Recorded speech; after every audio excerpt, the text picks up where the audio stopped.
How to link Google Chrome to Opera GX. Hey there, welcome back to our channel. This is How to Boss. In today's video, we're going to show you how to link Google Chrome to Opera GX. So without further ado, the first thing we want to do is go to Google Chrome. Open up your Google Chrome right here and then type in Google. So here, we have to link Google Chrome to Opera GX.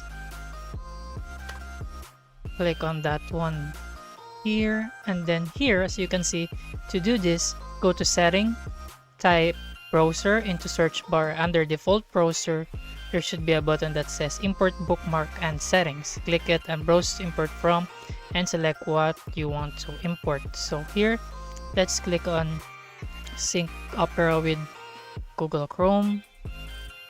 In order for us to sync this one, we have to go to right here, go to settings.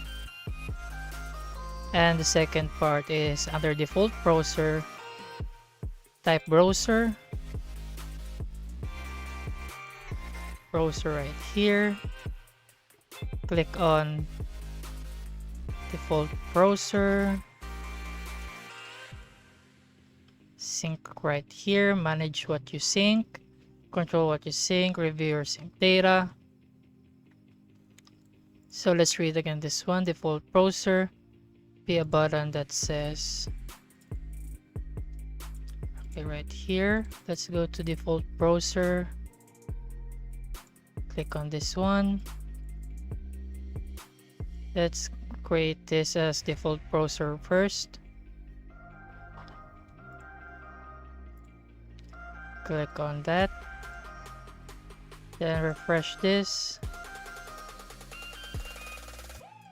or you can just simply go to this one right here.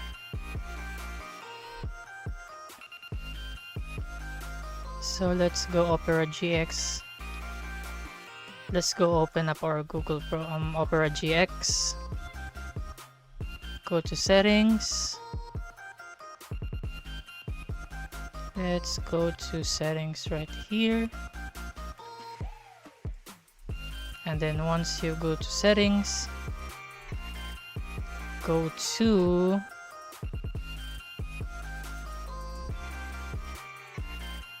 site settings. It's not that. Here in browser, let's go and find system. Let's find some sync right here. So for the sync one, so here for the content, images, location. So here in our Google setting, in bookmarks and setting, so click on import and then click on done. So manage your account. So it is now turned on, syncing to this one, and let's go to this one and type in import bookmarks. So here from Chrome, you have to click on this one and then import, and then you're done. That's how you successfully learned how to link Google Chrome to Opera GX. By following the steps we've outlined in this video, you'll be able to enjoy the benefits of both browser and seamless switch between them. We hope you found this tutorial helpful, and thanks for watching, guys. We will see you on the next video.